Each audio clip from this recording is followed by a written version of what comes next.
प्यारे दोस्तों, आज हम आपको एक ऐसा अजीबोगरीब वाकया सुनाएंगे जिसमें एक इंसान ने कुत्ते का झूठा दूध पी लिया।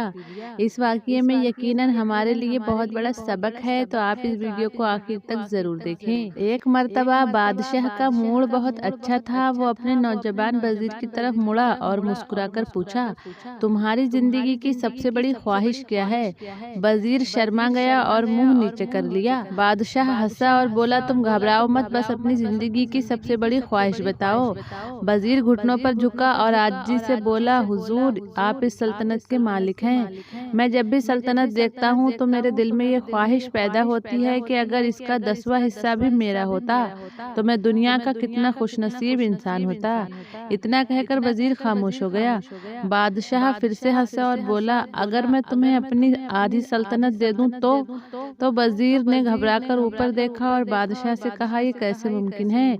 मैं इतना खुशनसीब कैसे हो सकता हूँ? बादशाह ने फौरन अहकामात लिखने का हुक्म दिया। बादशाह ने पहले हुक्म के जरिए अपनी आधी सल्तनत नौजवान वजीर के हवाले करने का फरमान जारी कर दिया, यानी अपनी आधी सल्तनत नौजवान वजीर को दे दी। लेकिन अपने दूसरे फरमान में बादशाह ने वजीर का सर कलम करने का हुक्म दे दिया। वजीर ये दोनों फरमान सुनकर हैरान रह गया। बादशाह ने अहकामात पर मोहर लगाई और वजीर की आंखों में आंखें डालकर बोला, तुम्हारे पास 30 दिन हैं। तुम्हें 30 दिनों में सिर्फ 3 सवालों के जवाब तलाश करना है। अगर तुमने सवालों के जवाब दे दिए तो मेरा दूसरा फरमान खत्म हो जाएगा और तुम्हें आधी सल्तनत मिल जाएगी, और अगर तुम नाकाम हो गए तो मेरा पहला फरमान खत्म हो जाएगा और तुम्हारा सर उतार दिया जाएगा। वजीर की हैरत अब परेशानी में बदल चुकी थी। बादशाह ने उसके बाद फरमाया, मेरे तीनों सवाल लिख लो। वजीर ने लिखना शुरू कर दिया। बादशाह ने पहला सवाल बताया कि इंसान की जिंदगी की सबसे बड़ी सच्चाई क्या है। दूसरा सवाल था, इंसान की जिंदगी का सबसे बड़ा धोखा क्या है। और तीसरा सवाल, इंसान की जिंदगी की सबसे बड़ी कमजोरी क्या है। ये तीनों सवाल बताने के बाद बादशाह ने बुलंद आवाज में कहा कि तुम्हारा वक्त अब शुरू होता है। वजीर ने दोनों परवाने उठाए और दरबार से दौड़ लगा दी। उसने शाम को मुल्क के दानिशवर, अक्लमंद और ज़हीन लोग जमा किए और उनके सामने वो तीनों सवाल रख दिए। मुल्क भर के दानिशवर सारी रात बहस करते रहे, लेकिन वो वजीर के किसी भी सवाल का जवाब न दे सके। वजीर ने दूसरे दिन अक्लमंद और ज़हीन लोगों की तादाद बढ़ा दी, लेकिन नतीजा वही निकला। वजीर आने वाले दिनों में लोगों की तादाद बढ़ाता रहा, मगर उसे कोई तसल्ली बख्श जवाब न मिल सका। वो सवाल उठाकर पूरे मुल्क में फिरता रहा, मगर उसे कोई तसल्ली बख्श जवाब न मिल सका। वो मारा मारा फिरता रहा, शहर शहर गांव गांव की खाक छानता रहा। कीमती और शाही लिबास फट गया, पगड़ी ढीली होकर गर्दन में लटक गई, जूते फट गए और पाँव में छाले पड़ गए। यहाँ तक कि शर्त का एक दिन बाकी रह गया, यानी 29 दिन गुजर चुके थे। अब शर्त का आखिरी दिन बचा था।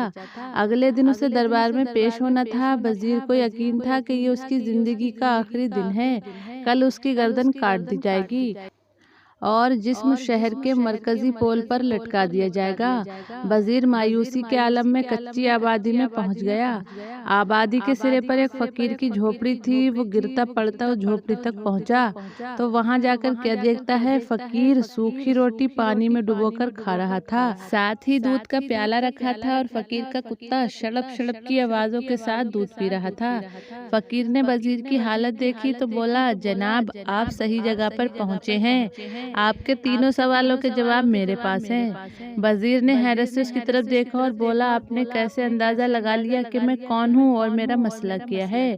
फकीर ने सूखी रोटी के टुकड़े छाबे में रखे और मुस्कुराकर अपना बोरिया उठाया और वजीर से कहने लगा, ये देखिए जनाब, आपको बात समझ में आ जाएगी। वजीर ने झुककर देखा तो बोरिया के नीचे ऐसा लिबास रखा था जो बादशाह अपने करीबी वजीर को देता है। फकीर ने कहा, जनाब, मैं भी सल्तनत का वजीर होता था। मैंने भी एक बार आपकी तरह बादशाह से शर्त लगाने की गलती कर दी थी। नतीजा आप खुद देख लीजिए। फकीर ने इसके बाद सूखी रोटी का टुकड़ा उठाया और दोबारा पानी में डुबोकर खाने लगा। वजीर ने दुखी दिल के साथ पूछा, क्या आप भी जवाब तलाश नहीं कर सके? तो वो फकीर हंसा और बोला, नहीं, ऐसा नहीं है। मेरा मामला आपसे अलग था। मैंने जवाब ढूंढ लिए थे। मैंने बादशाह को जवाब बताया और उसके हुक्म के मुताबिक मुझे आधी सल्तनत मिल जाती। लेकिन मैंने आधी सल्तनत का परवाना फाड़ा, बादशाह को सलाम किया और झोपड़ी में आकर बैठ गया। मैं और मेरा कुत्ता दोनों मुतमईन जिंदगी गुजार रहे हैं। वजीर बड़ा हैरान हुआ, लेकिन ये हैरान होने का वक्त नहीं था, बल्कि जवाब मालूम करने का वक्त था। चुनाचे वजीर फरियादी बन गया और उसने फकीर से पूछा, क्या आप मुझे मेरे सवालों के जवाब दे सकते हैं? फकीर ने हाँ में गर्दन हिलाकर जवाब दिया कि मैं पहले 2 सवालों का जवाब फ्री में दूंगा, लेकिन तीसरे जवाब के लिए तुम्हें कीमत अदा करनी होगी। वजीर के पास शर्त मानने के अलावा कोई रास्ता नहीं था। उसने हाँ में गर्दन हिला दी। फकीर ने पहला जवाब बताया कि दुनिया की सबसे बड़ी सच्चाई मौत है। इंसान कोई भी हो, कुछ भी हो, वो इस सच्चाई से नहीं बच सकता। दूसरा जवाब बताया कि इंसान की जिंदगी का सबसे बड़ा धोखा जिंदगी है। हम में से हर आदमी जिंदगी को दायमी समझकर इसके धोखे में आ जाता है। वजीर को 2 सवालों के जवाब मिल गए थे। उसने अब तीसरे जवाब के लिए फकीर से शर्त पूछी, तो फकीर ने कुत्ते के सामने से दूध का प्याला उठाया और वजीर के हाथ में रख दिया और कहा, मैं आपको तीसरे सवाल का जवाब उस वक्त तक नहीं बताऊंगा जब तक आप ये दूध नहीं पी लेते। वजीर के माथे पर पसीना आ गया। उसने नफरत से प्याला जमीन पर रख दिया। वो किसी कीमत पर कुत्ते का झूठा दूध पीना नहीं चाहता था। फकीर ने कांधे उचकाए और कहा, तुम्हारे पास अब 2 रास्ते हैं, या तो तुम इनकार कर दो या शाही जल्लाद तुम्हारा सर उतार दे, या फिर तुम ये दूध पी जाओ और तुम्हारी जान बच जाए और तुम आधी सल्तनत के मालिक बन जाओ। फैसला बहरहाल तुम्हें करना है। वजीर सोच में पड़ गया। एक तरफ जिंदगी और आधी सल्तनत थी, तो दूसरी तरफ कुत्ते का झूठा दूध था। वो सोचता रहा और सोचता रहा, यहाँ तक कि जान और माल जीत गया और खुद की इज्जत हार गई। वजीर ने प्याला उठाया और एक ही सांस में दूध पी गया।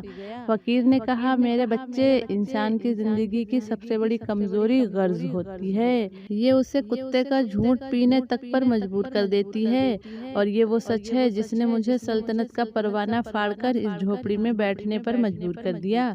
मैं जान गया था कि जैसे जैसे मैं जिंदगी के धोखे में आऊंगा, मैं मौत की सच्चाई को फरामोश करता जाऊंगा, और मैं मौत को जितना फरामोश करता जाऊंगा, मैं उतना ही गर्ज की दलदल में धंसता जाऊंगा, और मुझे रोज उस दलदल में सांस लेने के लिए गर्ज का गलीज दूध पीना पड़ेगा।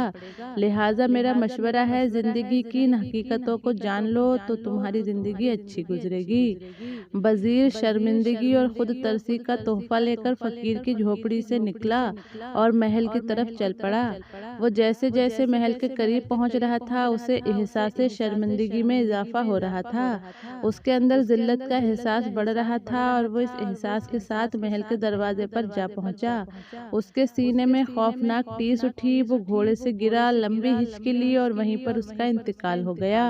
प्यारे इस्लामिक भाइयों और बहनों, हमें किसी दिन ठंडे दिमाग से जिंदगी के इन बुनियादी सवालों पर ज़रूर गौर करना चाहिए। हमें ये सोचना चाहिए कि हम लोग कहीं जिंदगी के धोखे में आकर गर्ज के पीछे तो नहीं भाग रहे हैं। हम लोग कहीं मौत को फरामोश तो नहीं कर बैठे। हम कहीं इस कहानी के वजीर तो नहीं बन गए। मुझे यकीन है, हम लोगों ने जिस दिन ये सोच लिया, उस दिन हमें अपनी जिंदगी का मकसद पता चल जाएगा। गौर करने वालों के लिए इस कहानी में बहुत बड़ा सबक है। तो उम्मीद है आपको ये कहानी ज़रूर पसंद आई होगी। अगर आपको वीडियो पसंद आई हो तो वीडियो को लाइक ज़रूर कीजिएगा।